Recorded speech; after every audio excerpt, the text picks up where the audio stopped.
오늘날은 한 번도 예수님의 이름을 들어보지 못한 자들에게 전하는 것이 아니라 이미 예수님의 이름을 들어봤지만 그 예수님을 믿는다고 하는 사람들의 삶을 바라본 사람들에게 전도라는 거예요.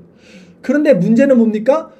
예수님을 믿는다고 하는 사람들이 볼 때는 저게 예수님을 믿는 사람들이면 나는 믿지 않겠다는 거예요. 문제는 여기 있어요. 오늘날 문제는.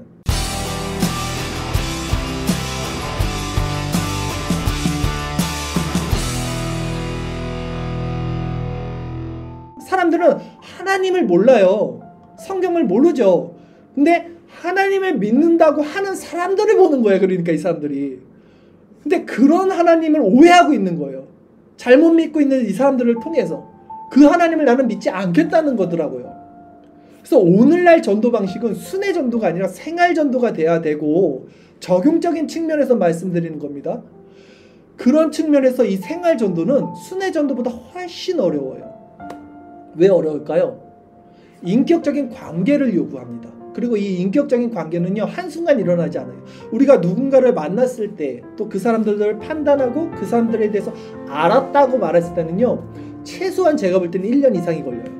이런 측면에서 우리가 사람들과 관계를 맺는 데는 더 힘들다는 거예요. 이 생활 전도가. 그만큼 수고와 시간이 필요하다는 거예요. 오늘날 전도는요. 그러기 때문에 오늘날 이 생활 전도에 있어서는 이 사랑이 있어야 되는데 이 사랑은 관계 가운데 오랜 시간이 필요하고 또 가식으로 할 수가 없어요. 위선으로 할 수 없어요. 그건 드러나요. 시간이 지나면. 중요한 것은 그렇기 때문에 내가 먼저 이 사랑을 취득하고 있어야 돼요.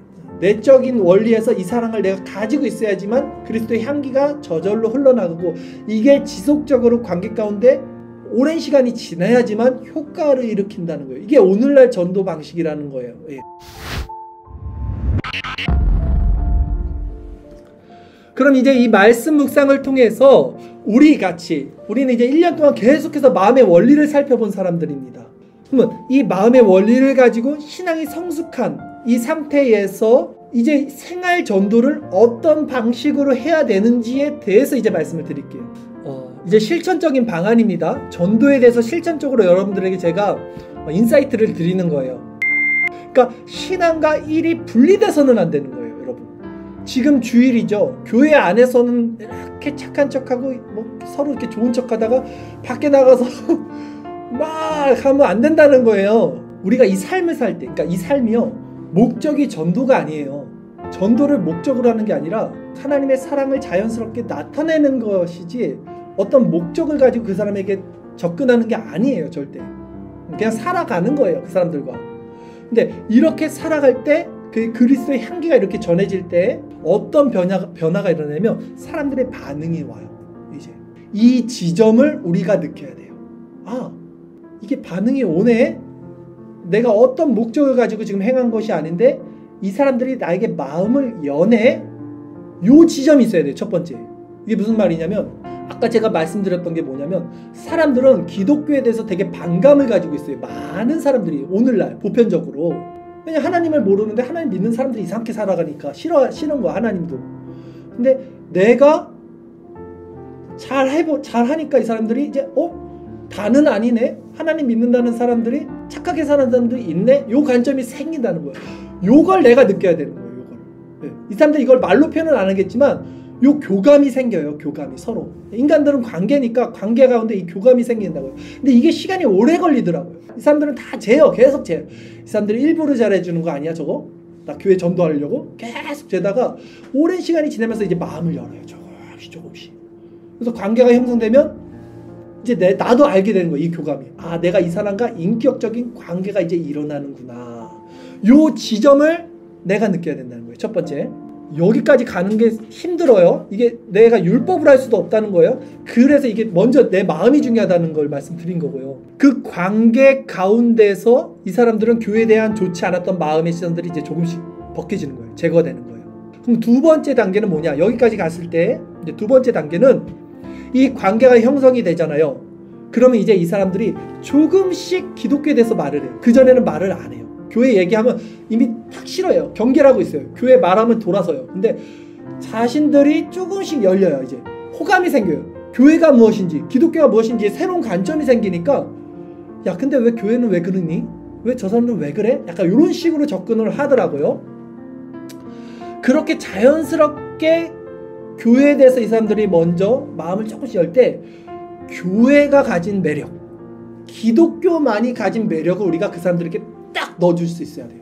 세상이 가지지 못한 교회가 가지고 있는 매력이 무엇인가, 이걸 우리가 알고 있어야 돼요. 세상이 가지지 못한 교회가 가진 매력은 뭐냐면요, 의미와 초월입니다. 세상 사람들은요, 나는 누구인가, 내가 왜 살고 있는가에 대한 궁극적인 이유를 알 수가 없어요. 죽을 때까지. 이게 의미입니다. 또 한 가지, 초월. 야, 나 죽으면 어떻게 되냐, 죽음 다음은 뭐가 있을까? 이 의미와 초월에 대해서 정확하게 말할 수 있는 것이 기독교의 매력이 될 수 있다는 거예요. 세상 사람들은. 그걸 전해줄 때 이 사람들은 자기가 갖지 못했던, 자기가 가질 수 없었던 거예요. 이거는. 그거에 대한, 그것이 맞든 틀리든 이 사람들에게는 호감이 생기고 삶의 유익을 받게 되는 거예요. 그것을 전해주게 되는 거예요. 두 번째 단계에서 우리가 나아가서 이제 이 정도의 신앙이 이제 발전이 된 관계 가운데서는요, 이제 서로 이야기가 되겠죠. 제 친구가 있어요, 한 명. 그 친구가 이제 아직도 이 신앙 안에 들어오지 못하는데 이제 관계가 형성이 됐으니까 이 친구가 저한테 며칠 전에 이렇게 또 물어보더라고요. 야, 교회가 너무 복잡해. 야, 하나면 좋은데 뭐 이것도 교회, 저것도 교회, 이것도 교회, 이것도 교회.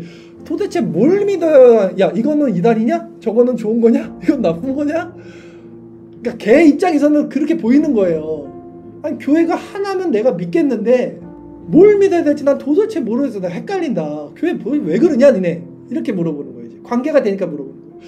여기에 대한 해답까지 줄 수 있는 게 3단계입니다. 왜? 오늘날은 교회가 보편적으로 퍼져 있고 사람들이 알고 있는 교회가 무조건 예수 믿으면 구원받아요, 요거 하나만으로 구원을 줄 수 없어요. 이단들도 많고. 그러니까 어떤 것이 바른 교회인지에 대해까지 설명할 수 있는 것이 전도의 영역이라고 저는 생각해요. 오늘날 우리가 전할 수 있는 전도의 책임이라고 생각해요.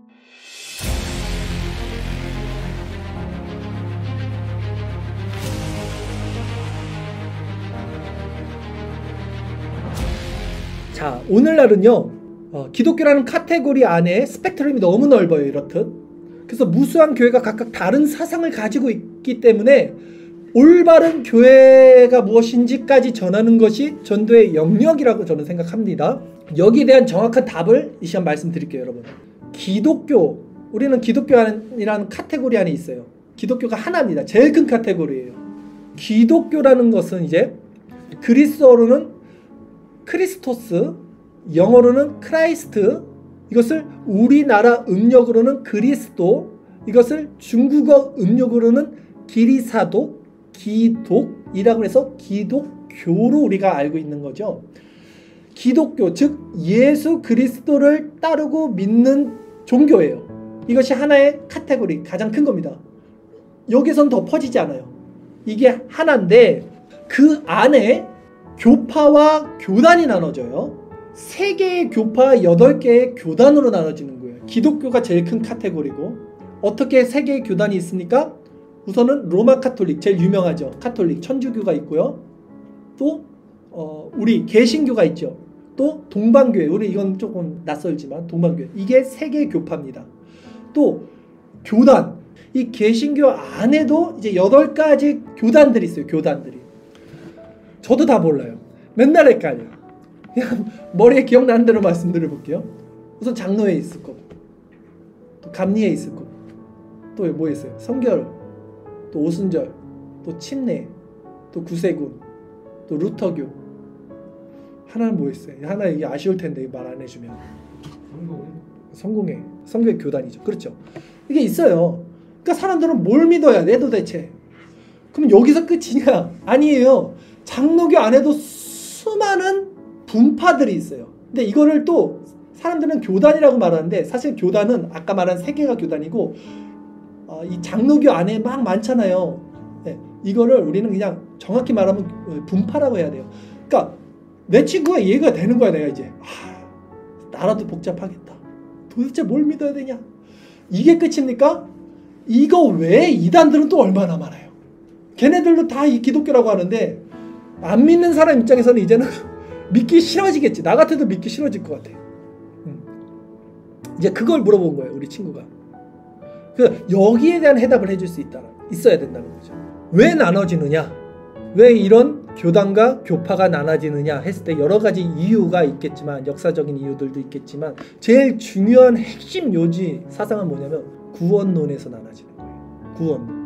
즉 성경을 바라보는 구원에 대한 관점이 달라요. 성경은 하나인데 바라보는 관점이 달라져서 나눠지는 거예요. 다른 관점을 두 가지 축으로 나눌 수 있는데요. 한 가지는 신본주의, 한 가지는 인본주의. 이 두 가지 관점에서 그 많은 교파들, 분파들, 교단들이 나눠지는 거예요. 조금 더 설명해 볼까요? 신본주의에서 극단으로 치우쳐서 그 관점으로 성경을 보는 학파가 뭡니까? 하이프 칼빈주의라고 그래요. 그 다음에 또 이쪽 반대편 볼게요. 인본주의의 극단에서 성경을 바라보는 사람들은 누가 있을까요? 자유주의 신학들이 있겠죠. 그리고 그 중간에 누가 있을까요? 우리 같은 사람들, 또 복음주의권 사람들이 있겠죠. 이 균형을 잡아야 되는데 성경을 바라보는 관점들이 다 다르고, 그 관점은 신본주의와 인본주의가 있고, 그 신본주의와 인본주의 안에서도 스펙트럼이 너무 넓기 때문에 여기서 다 나눠지는 거예요. 그럼 이제 우리가 정리를 해야겠죠. 무엇이 가장 옳은 교회고 교파고 또 신학이냐 했을 때, 가장 올바른 교회 기준은 하나님의 주권, 즉 신본주의가 1원인이 돼야 돼요. 항상 모든 것은 하나님의 예정이고 주권이다, 섭리다. 그러나 하나님의 주권과 섭리와 예정과 작정 안에서 인간이 로봇처럼 움직이는 것이 아니라 1원인 안에서 인간의 책임인 이 원인이 있다. 이 원인이 우리의 열심, 전도, 우리의 거룩, 이것을 추구하는 우리의 삶이다 라고 말하는 것이 개혁주의 관점이에요. 얼마나 균형이 있습니까? 이 1원인이 없이는 이 원인이 존재할 수 없다. 그러니까 신본주의를 아주 그냥 올바르게 세우고, 인간의 책임도 경시 여기지 않고, 이 균형을 갖고 이 신학의 교리, 이게 교리예요. 이 교리를 말하는 것이 개혁주의인 거예요. 이걸 말해주면서, 그러니까 올바른 교회, 우리 이런 교회로 와야 된다, 이렇게 전해줘야겠죠, 여러분.